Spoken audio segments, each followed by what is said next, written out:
19h à Kinshasa, mesdames et messieurs, bienvenue à la grande édition du journal sur Mondico Télévision, dont voici le principal titre.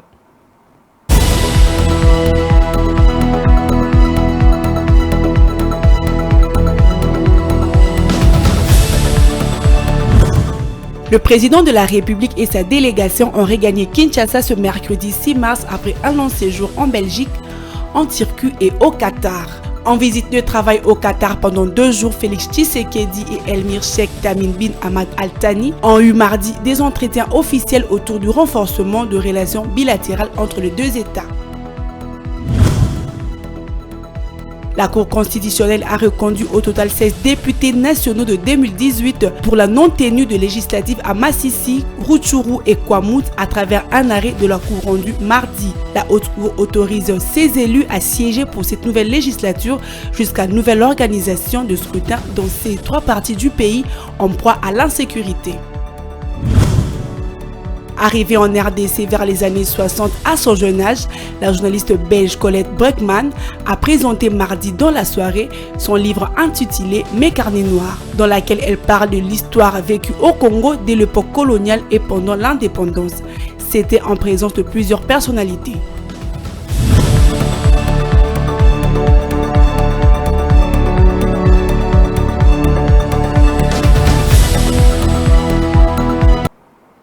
Bonsoir, le président de la République, Félix Tshisekedi, a regagné la ville de Kinshasa ce mercredi 6 mars 2024 après un long séjour en Europe puis en Asie en quête du renforcement de relations bilatérales en Belgique, en Turquie et le Qatar. Suivez.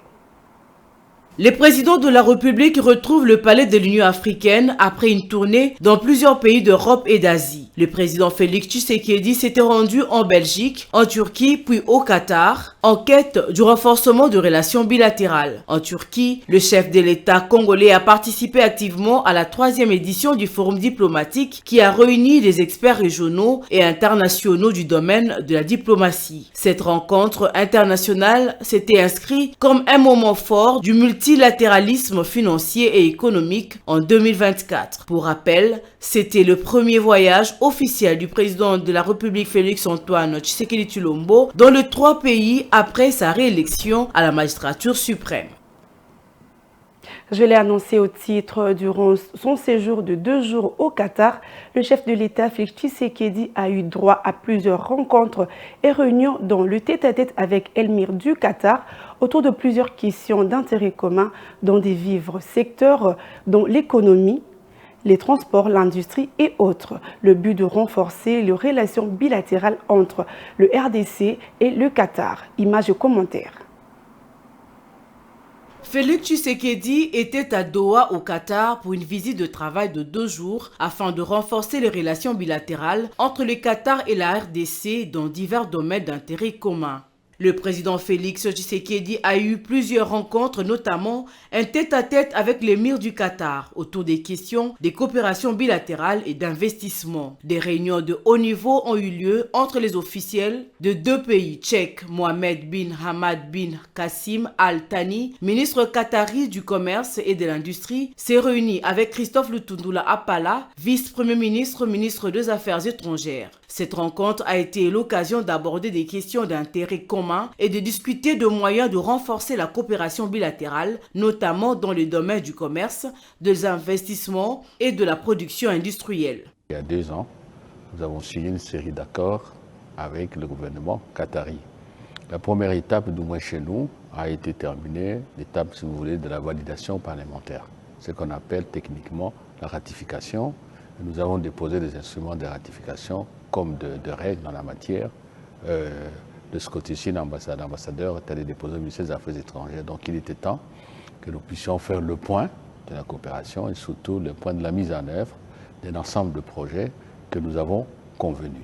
Le ministre qatari a souligné que la politique économique du Qatar visant à soutenir les secteurs privés et à présenter des mesures incitatives, la législation et les opportunités d'investissement disponibles pour les investisseurs étrangers. Valérie Loussamba, ambassadrice de la RDC au Qatar, est revenue sur la nécessité d'entretenir de bonnes relations. Nous avons ouvert nos portes il y a de cela un peu plus d'1 année.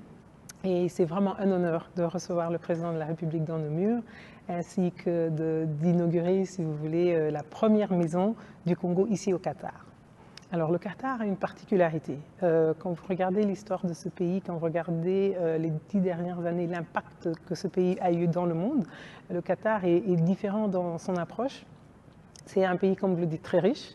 Et ils ont un sens de valeur qu'ils portent très haut et qu'ils continuent à porter de manière très diplomate et très pacifique, je dirais. Et donc, c'est certainement une plus-value que, bon, pas seulement nous, le Congo, mais tous les pays profitent d'une manière ou d'une autre. Et donc, pour nous, c'est vraiment une expérience très, très riche et une opportunité de nouer des liens forts avec ce pays du Moyen-Orient où nous n'avons pas eu de présence jusqu'à ce jour. Dans d'autres rencontres, les discussions ont porté sur les relations bilatérales entre les secteurs de transport, services de transport, de port et des aviations civiles, avec un accent particulier sur l'identification de moyens de renforcer et de développer davantage ces liens. Toujours dans l'actualité, la Cour constitutionnelle a autorisé les élus nationaux et provinciaux de Rutshuru, Masisi au Nord Kivu et Kwamut dans le Maïndombe de 2018 à continuer de siéger pour cette nouvelle législature à travers un arrêt rendu le mardi 5 mars 2024 jusqu'à l'organisation de scrutin. Cette décision intervient dans un contexte où les élections précédentes n'ont pas pu se dérouler comme prévu dans ces régions en raison de l'insécurité persistante. Suivez. La Cour constitutionnelle a autorisé mardi 5 mars 2024 les anciens députés des territoires de Rutshuru, Masisi et Kwamut à siéger à l'Assemblée nationale. Cette autorisation court jusqu'à la tenue de nouvelles élections dans ces contrées en proie à l'insécurité. Dans son arrêt, la Cour constitutionnelle a précisé qu'il s'agit des élus de la législature de 2018 à 2023. La centrale électorale n'a pas organisé des élections dans ces territoires à cause de l'insécurité. Entre-temps, cette institution d'appui à la démocratie a fixé au 5 octobre prochain la tenue des élections législatives à Kwamut, à Rutshuru et Masisi. Elle avait publié le mercredi 31 janvier à Kinshasa son calendrier réaménagé du processus électoral 2022-2027. L'enrôlement des électeurs dans ces entités interviendra du 1er au 20 juillet prochain, suivi de la campagne électorale d'un mois avant la tenue de ces scrutins. Quant aux circonscriptions de Massimanimba et Yakoma, où les élections avaient été annulées pour fraude, la CENI prévoit d'y organiser les législatives nationales et provinciales le 28 avril prochain. Ces scrutins sont précédés d'une période de 30 jours de campagne électorale. À noter que l'honorable François Nzekouye, élu de Rutshuru aux législatives de 2018, a quant à lui renoncé à son mandat après avoir appris la décision de la Cour constitutionnelle. Dans le même chapitre, le traitement de contentieux électoraux pour les députés provinciaux, allais-je dire, de communes de la partie est de la ville-province de Kinshasa a démarré le mardi 5 mars 2024 à la cour d'appel de Matete. Les candidats malheureux des communes de district de Mont-en-Bas et de Tchangou se sont présentés devant le juge de cette juridiction pour essayer d'obtenir gain de cause après la publication de résultats par la centrale électorale il y a plus d'un mois passé. Suivez. Pour ce premier jour, ces dossiers au total ont été inscrits au greffe et traités à l'audience le mardi 5 mars à la cour d'appel de Kinshasa-Matete. Au nombre de ces derniers, celui du regroupement Action des Alliés, un regroupement que dirige Vidier Chimanga, ancien conseiller spécial du président de la République Félix Tshisekedi. Maître Kimpoulou, son conseiller, attaque la décision de la Commission électorale nationale indépendante. Selon lui, la CENI n'a pas tenu compte du caractère semi-électronique du vote du 20 décembre 2023 en faisant foi seulement aux résultats fournis par les clés USB et en mettant de côté le comptage manuel. Nous autres, nous avons été victimes d'une décision nous collant pratiquement de ne pas avoir atteint le seuil provincial à Kinshasa qui était de 3%. Alors c'est ça de représentativité de 3%, avec les procès-verbaux que nous détenons, nous, du moins 66% de procès-verbaux et fiches de vote, qui nous donnent pratiquement 49 434 voix pour l'ensemble de la ville de Kinshasa. Et la CENI lui-même, avec ses 3%, nous donne 17 000. Alors non, ça c'est une injustice grave, soit c'est une erreur de la part de la CENI. L'autre dossier qui a été traité, c'est celui qui a opposé un groupe de chefs coutumiers au suppléant d'un de leurs collègues décédés qui a été coopté parmi ses pairs. Richard Mavungungangu est premier suppléant du chef Iba Misolo qui a été coopté pour occuper le siège à l'Assemblée provinciale de Kinshasa, mais qui est décédé. Son suppléant estime que le siège lui revient d'office après son décès. Le chef Iba a bonne et due forme. Le chef Iba a gagné en bonne et due forme. Tous les chefs avaient signé le procès verbal. Il n'avait pas de concurrent. Il n'est pas passé par élection. Nous étions tous présents et nous avons tous remarqué qu'il a mérité cette place. Après 25 ans de règne, son arrêté a été rendu public depuis 2006 jusqu'à aujourd'hui. Il n'a pas de problème dans son groupement et il n'a jamais été coopté, raison pour laquelle tous les chefs coutumiers ont participé. Vu qu'il n'a pas de concurrent, il est passé lors du consensus. À l'issue de l'audience de ce jour, la Cour a pris les 7 causes en délibéré et promet de rendre son verdict en déant 8 jours à dater du 5 mars 2023. Changeons de chapitre à présent à travers une correspondance adressée à Moussa Faki Mahamat, président de la Commission de l'Union africaine. Le Rwanda s'oppose à l'endossance et au soutien à l'Union africaine à la mission de la communauté de développement de l'Afrique australe SADC en sigle en RDC en soulevant des préoccupations sur la sélectivité dans les combats en négligeant le FDRLL. Commentaire. Le gouvernement du Rwanda a exprimé son opposition catégorique à l'endossement et au soutien potentiel de l'Union africaine et d'autres partenaires stratégiques à la mission de la communauté de développement de l'Afrique australe, SADC, en RDC, connue sous le nom de Sami DRC. Cette position a été communiquée à l'Union africaine en prévision d'une réunion virtuelle du Conseil de paix et de sécurité de l'Union africaine prévue le 4 mars 2024, destinée à évaluer la situation sécuritaire dans l'est de la RDC et le déploiement de la Sami DRC. Dans une lettre adressée à Moussa Faki Mahamat, président de la Commission de l'Union africaine, le Rwanda souligne ses préoccupations quant à la coalition entre la Sami DRC et divers groupes qui soutiendraient le FARDC. Il accuse cette force de bénéficier, selon lui, de soutien de FDLR et même de mercenaires européens. Le Rwanda considère que cette force offensive en alliance avec les éléments qu'il estime hostiles ne peut remplacer un processus politique nécessaire à la résolution de la crise dans l'est de la RDC. Le Rwanda rappelle que la crise dans l'est de la RDC trouve ses racines dans l'histoire récente, depuis que les FDLR ont trouvé refuge et se sont reconstitués en RDC. Le gouvernement rwandais accuse également la brigade d'intervention de la force dirigée par la SADC, créée en 2013, d'avoir choisi de combattre sélectivement certains groupes armés tout en négligeant d'autres comme les FDLR. La posture actuelle de la Sami DRC, alignée par le gouvernement de la RDC, est perçue comme une volonté de solution militaire en contradiction avec les initiatives de paix régionales. Le déploiement de la Sami DRC, soutenu depuis le 15 décembre 2023 pour appuyer les efforts du gouvernement congolais en vue de restaurer la paix et la sécurité,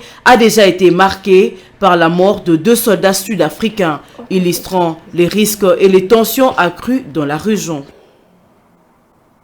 En République démocratique du Congo, on parle politique à longueur de journée. Certains débats se terminent parfois en un jour, crise de nerfs et par des attaques personnelles. D'où la nécessité d'avoir un outil de monitoring et de sensibilisation sur les violences verbales dit politoscope, lancé et initié par la dynamique de politologues de la RDC. Suivez les explications avec Christian Moleka.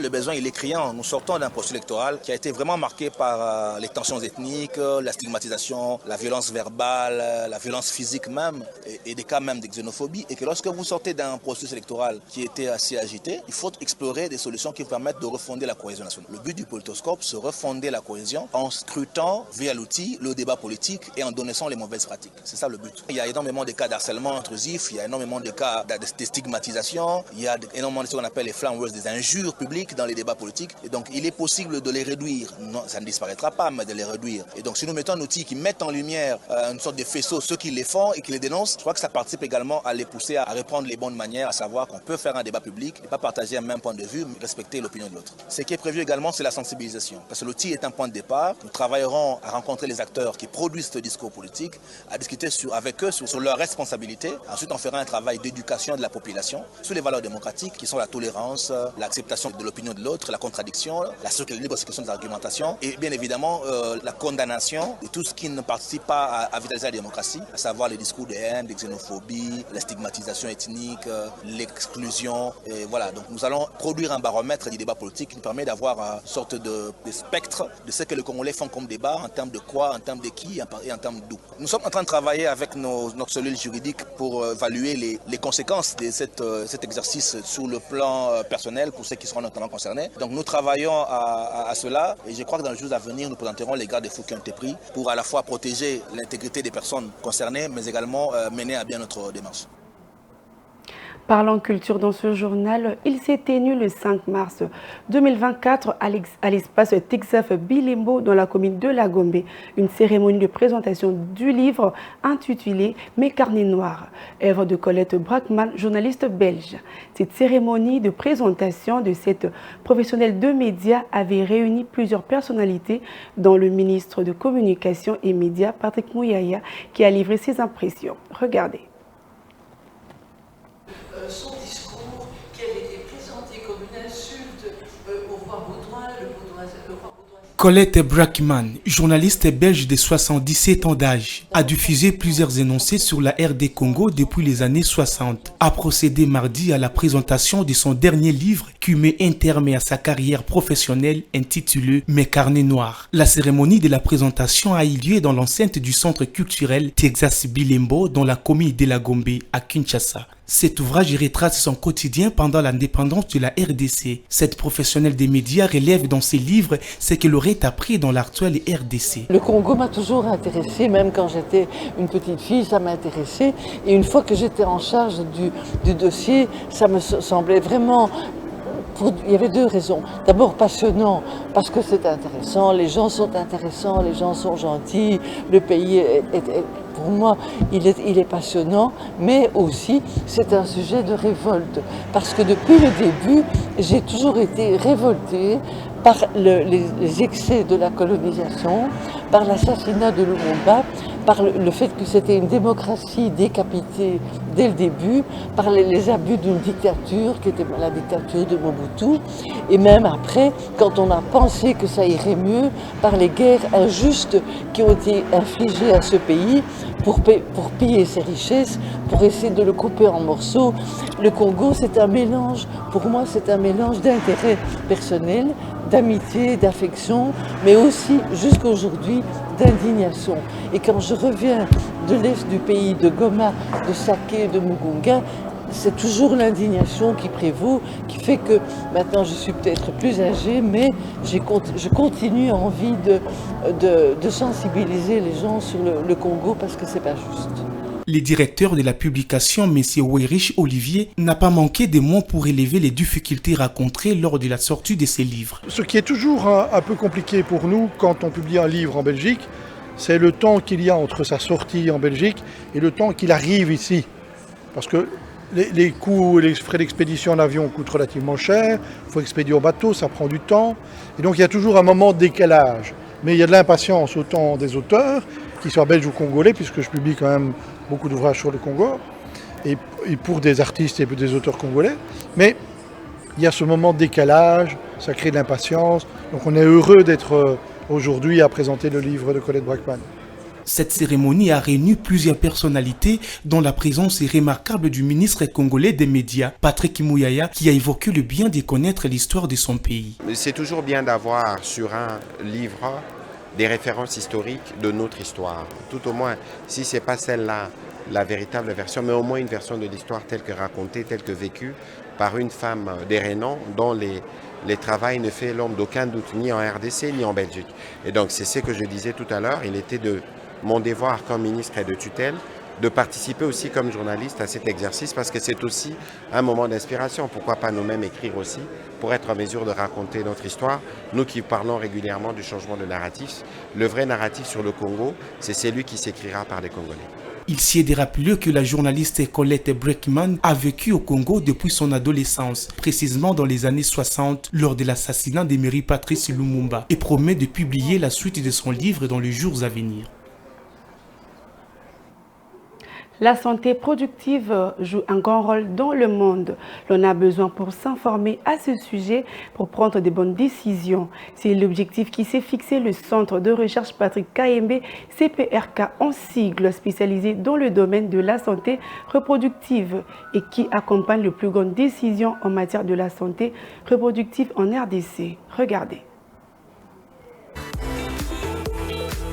Une bonne santé reproductive est un état de bien-être total sur le plan physique, mental et social relativement à tous les aspects du système reproductif. Pour préserver sa santé reproductive, il faut pouvoir accéder à des informations exactes et à la méthode de contraception sûre, efficace, abordable et acceptable de son choix. C'est dans cette optique que le Centre de recherche Patrick Kayembe, CRPK en sigle, qui accompagne le plus grandes décisions dans les domaines de la santé reproductive en RDC, produit des données de qualité afin d'aider les femmes dans ce domaine. Le professeur Lusamba Dikassa, directeur du CRPK, revient sur les mobiles de la création de ces centres. C'est un jeune centre. Nous avons commencé il y a 2 ans.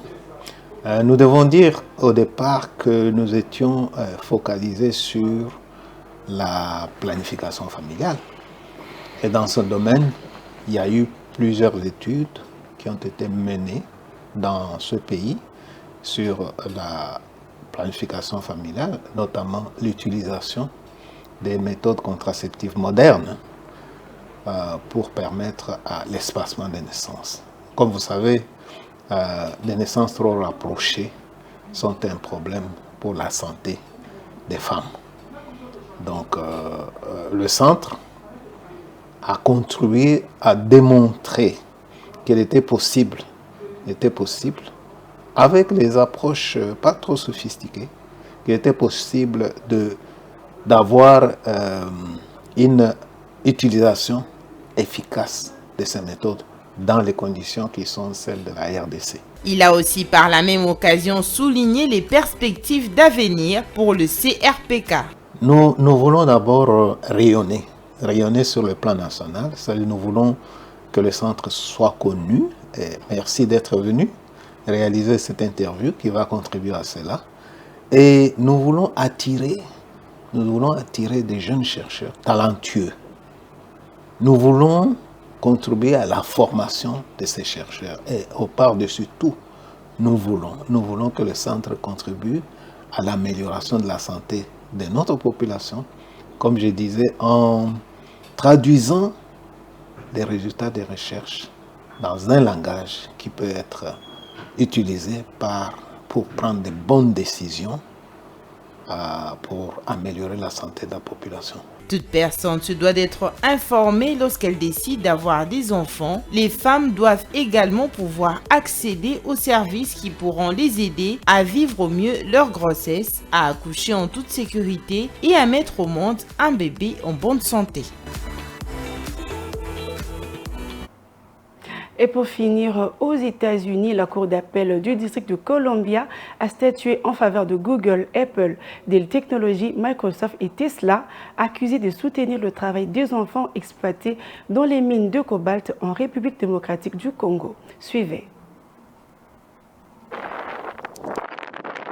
Le plaignant représente 14 victimes anonymes de membres de familles d'enfants tués dans l'effondrement des tunnels ou des murs ou des enfants mutilés dans les mêmes circonstances. Les plaignants accusaient les 5 entreprises de s'associer à des fournisseurs dans une entreprise de travail forcé en achetant du cobalt qui sert à fabriquer de batteries lithium-ion largement utilisées dans l'électronique. Mais la Cour d'appel a déclaré que l'achat de cobalt dans la chaîne d'approvisionnement mondial n'est constitué pas une participation à une entreprise au sens de la loi fédérale protégeant les enfants et les autres victimes de la traite des êtres humains et du travail forcé. Les juges Naomi Rao a déclaré que le plaignant avait le droit de demander des dommages-intérêts, mais qu'il n'avait pas prouvé que les 5 entreprises avaient plus qu'une relation acheteur-vendeur avec le fournisseur ou qu'elles avaient le pouvoir de mettre un terme au travail des enfants. Pour le plaignant,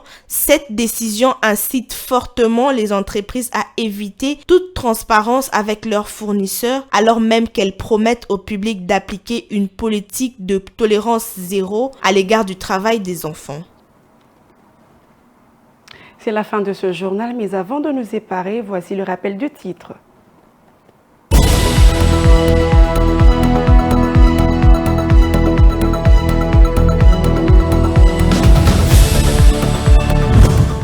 Le président de la République et sa délégation ont regagné Kinshasa ce mercredi 6 mars après un long séjour en Belgique, en Turquie et au Qatar. En visite de travail au Qatar pendant 2 jours, Félix Tshisekedi et Elmir Sheikh Tamim bin Hamad Al Thani ont eu mardi des entretiens officiels autour du renforcement de relations bilatérales entre les 2 États. La Cour constitutionnelle a reconduit au total 16 députés nationaux de 2018 pour la non-tenue de législatives à Massissi, Rutshuru et Kwamouth à travers un arrêt de la Cour rendu mardi. La Haute Cour autorise ces élus à siéger pour cette nouvelle législature jusqu'à nouvelle organisation de scrutin dans ces 3 parties du pays en proie à l'insécurité. Arrivée en RDC vers les années 60 à son jeune âge, la journaliste belge Colette Breukman a présenté mardi dans la soirée son livre intitulé Mes carnets noirs, dans laquelle elle parle de l'histoire vécue au Congo dès l'époque coloniale et pendant l'indépendance. C'était en présence de plusieurs personnalités.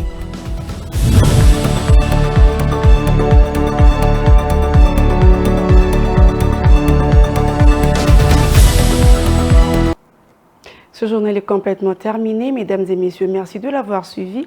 Bon suite de programme sur nos antennes.